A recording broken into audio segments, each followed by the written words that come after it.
Acuerdo tomado en la reunión que celebramos el día 13 de marzo del año en curso de constituirnos en sesión permanente, vamos a continuar con nuestros trabajos desahogando el único punto del orden del día, que es la discusión, votación y aprobación, en su caso, del proyecto de dictamen por el que se expide la Ley Federal de Competencia Económica y reforma el artículo 254 bis del Código Penal Federal. Se dispensa la lectura del dictamen, ya que se distribuyó previamente, por lo cual le solicitaría al señor secretario que se lo sometiera a su votación. Por instrucciones del presidente, sometemos a la consideración de ustedes la dispensa de lectura del dictamen. Los que estén por la afirmativa, sírvanse a manifestarlo de la forma acostumbrada.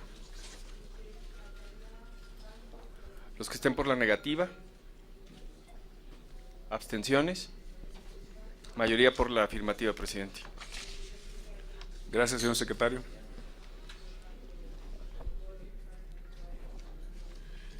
Solicito al secretario someter a discusión el proyecto de dictamen con el que se acaba de dar cuenta. En caso de que no, solicito someta a discusión.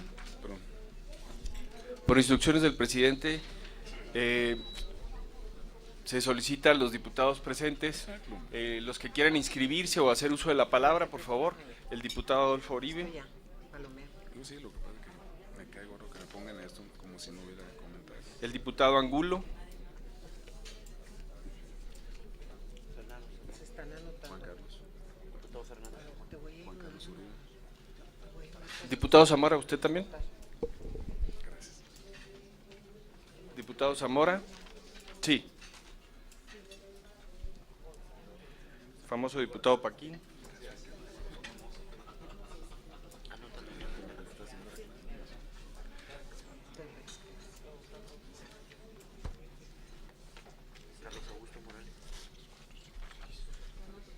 Carlos.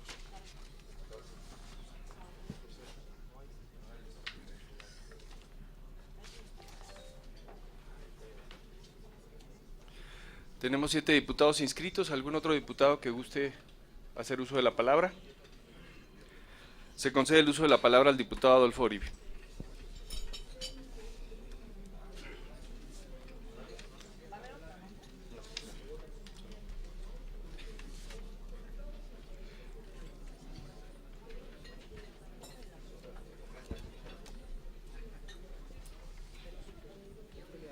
Muy buenos días a todas y todos los compañeros diputados.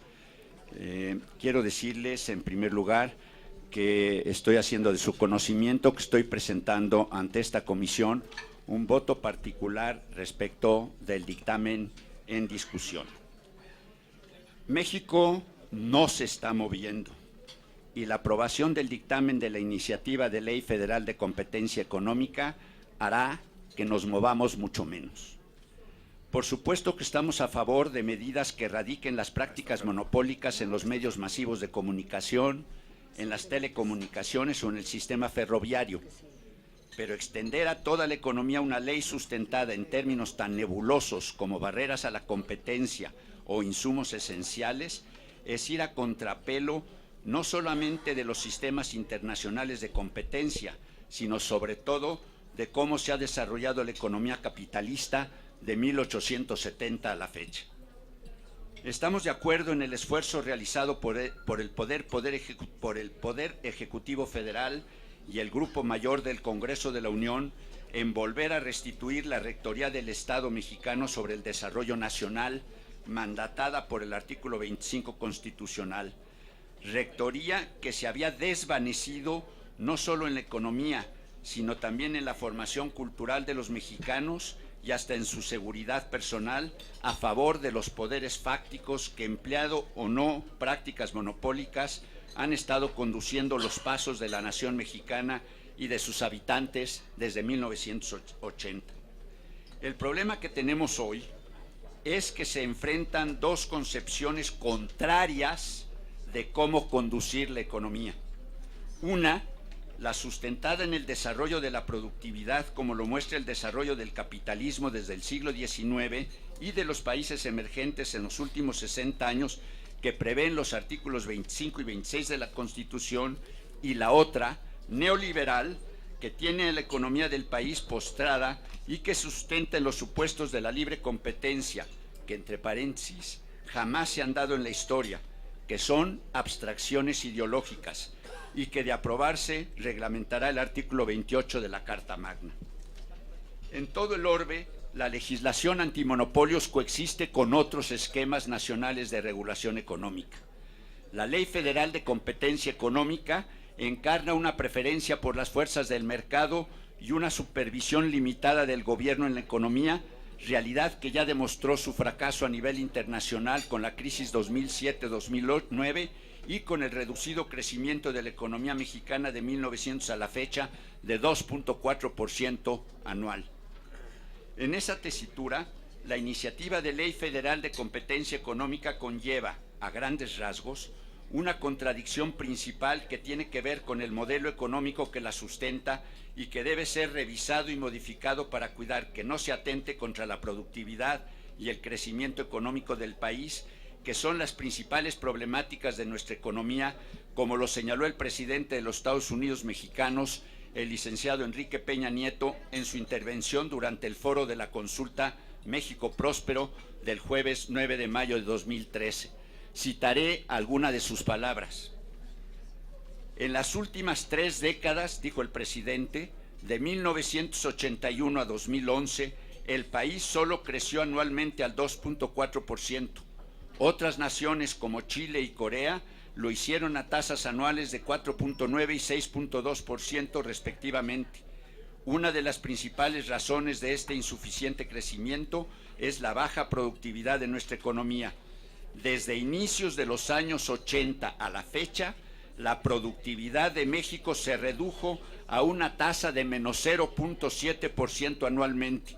Es decir, la economía mexicana requiere tener como objetivo crecer más a partir de incrementar y democratizar la productividad. En los mismos términos, el secretario de Hacienda y Crédito Público, el doctor Luis Videgaray Caso, en su alocución ese mismo 9 de mayo en el foro de consulta México Próspero, señaló que si queremos crecer, si queremos elevar el nivel de vida de la población, debemos atender el enorme reto de la productividad. No hay indicador económico más importante para explicar el desempeño de los países que han podido superar la pobreza de manera sostenida que el de la productividad. Y desafortunadamente en México tenemos mucho que hacer en materia de productividad. En efecto, la iniciativa, ahí termino las citas del presidente y del secretario de Hacienda.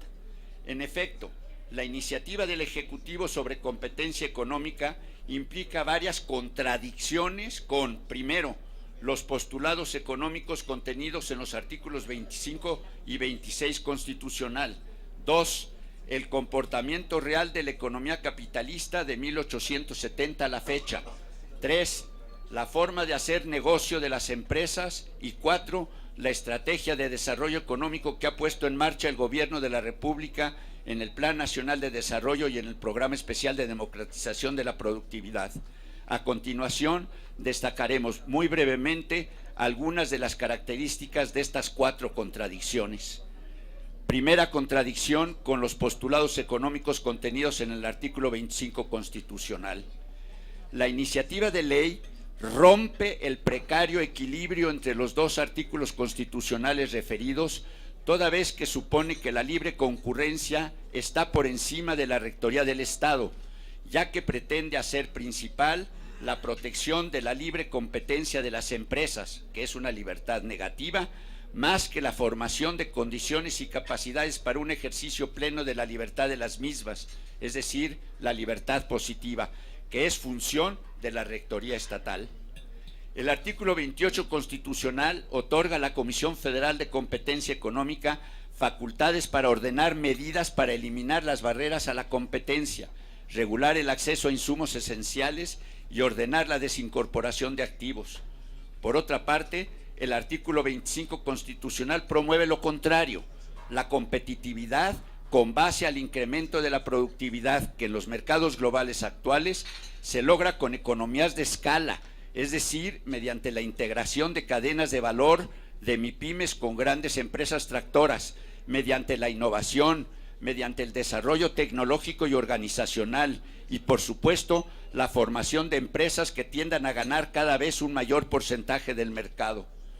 Por ejemplo, la historia exitosa en muchos sectores económicos de las naciones emergentes en los últimos 60 años, como Japón, Corea del Sur y China, ha consistido en apoyar la concentración de recursos en la economía doméstica para permitir que sus keiretsu, caeboles y grandes empresas campeonas nacionales respectivamente puedan ser competitivas en los mercados globalizados que incluyen a sus propios mercados domésticos.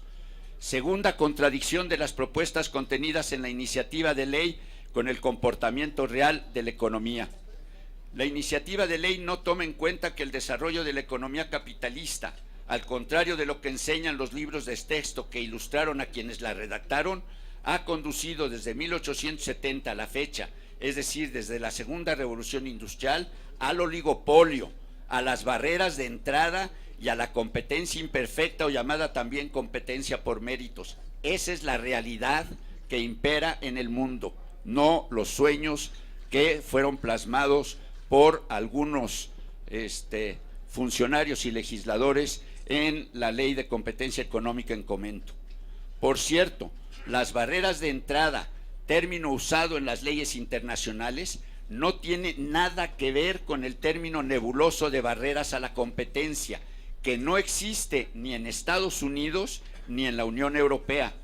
Como ya se mencionó más arriba, una barrera a la competencia, como un desarrollo tecnológico, no es en sí misma un hecho que exprese una conducta anticompetitiva.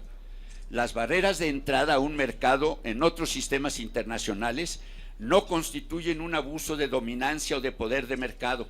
Sin embargo, con la Ley de Competencia Económica en comento, empresas eficientes y productivas pueden ser penalizadas por emprender acciones totalmente acordes con la eficiencia económica y las leyes internacionales que le permitan tener un mayor porcentaje del mercado.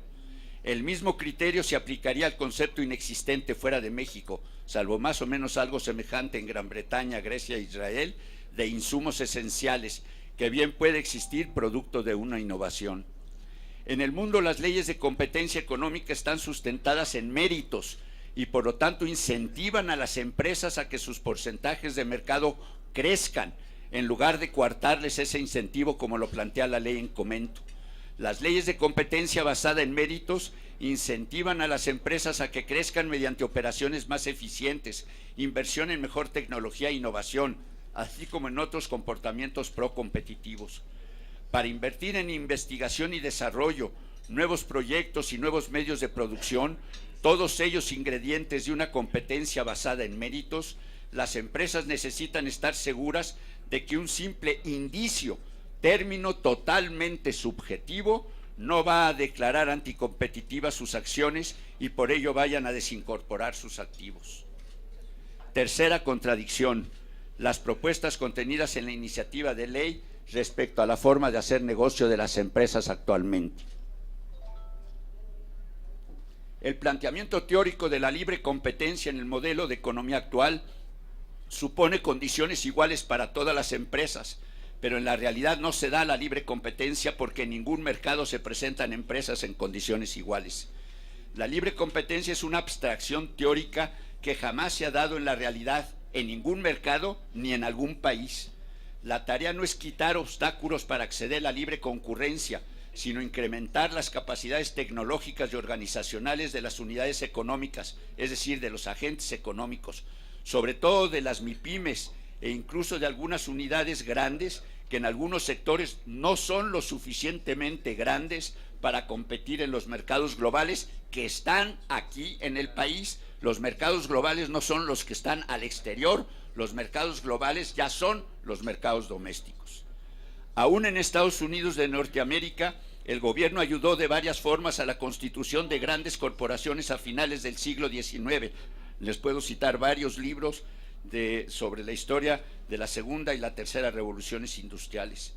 Ambos libros, por ejemplo, este de Chandler y el de Nolan, entre muchos otros, hablan del papel de las grandes empresas en el desarrollo económico de la segunda y tercera revoluciones industriales. La promoción, creación y desarrollo de grandes empresas no significa a fuerzas la creación de monopolios, pero sí significa la concentración de recursos, incluso mediante la formación de clústeres y de cadenas de valor. El alto nivel de fracaso de las MIPYMES, de las 200,000 empresas que anualmente abren sus puertas en México, solamente 35% sobreviven más de 2 años, no se debe a la existencia de barreras a la competencia y estancos a la libre concurrencia, se debe a la falta de políticas para elevar su productividad. Las MIPYMES deben desarrollar sus capacidades tecnológicas junto con sus capacidades organizacionales para tener éxito, y ello requiere de grandes empresas que no ejerzan prácticas monopólicas en la mayoría de los sectores económicos. Cuarta contradicción: de las propuestas contenidas en la iniciativa de ley con la estrategia de desarrollo económico que ha puesto en marcha el propio Gobierno de la República. Como lo ha señalado el Gobierno de la República, el problema para alcanzar un crecimiento económico sostenido, por ejemplo, del 6% anual, como lo tuvimos de 1950 a 1980, que genere los empleos y los beneficios suficientes para reducir los actuales niveles de pobreza, es el decrecimiento de la productividad y no los obstáculos a la libre concurrencia. Por ello, en el Plan Nacional de Desarrollo se ha establecido como objetivo y primer eje transversal de la política pública elevar y democratizar la productividad, no promover la supuesta libre concurrencia. Existe la lucha por impulsar la competencia económica pasa primero por reducir las brechas de productividad, por democratizar la productividad. Para promover la competencia económica, el problema no es la existencia de barreras a la competencia o estancos a la libre concurrencia. El problema es la falta de productividad y por ende de competitividad. Y de esto tratan los artículos 25 y 26 de la Constitución, así como el proyecto de ley reglamentaria presentada por la Comisión de Competitividad hace ya 10 meses. Muchas gracias, señor presidente. Gracias, diputado. Yo quisiera someter a la comisión que, debido a que estamos a punto de iniciar las sesiones también en el Congreso, quisiera ver si pudiéramos, antes de seguir dando la palabra a los diputados, si pudiéramos someterlo a su votación el proyecto de dictamen. En lo general, obviamente, ¿no? Entonces, secretario, si quisiera... Por instrucciones del presidente y posterior, para seguir dando el uso de la palabra, se somete a consideración de ustedes el proyecto de dictamen en lo general. Los que estén por la afirmativa, sírvanse a manifestarlo. Por la negativa, diputado Uribe. ¿Abstenciones? Mayoría por la afirmativa. Siguiendo las instrucciones del presidente y con el fin de atender nuestra obligación en términos de ley y reglamento de esta Cámara, se concede el uso de la palabra al diputado Angulo. Solo se hace la aclaración previamente que será por 5 minutos. Les pedimos una disculpa por ello, con el fin de que se pueda agotar la lista de oradores.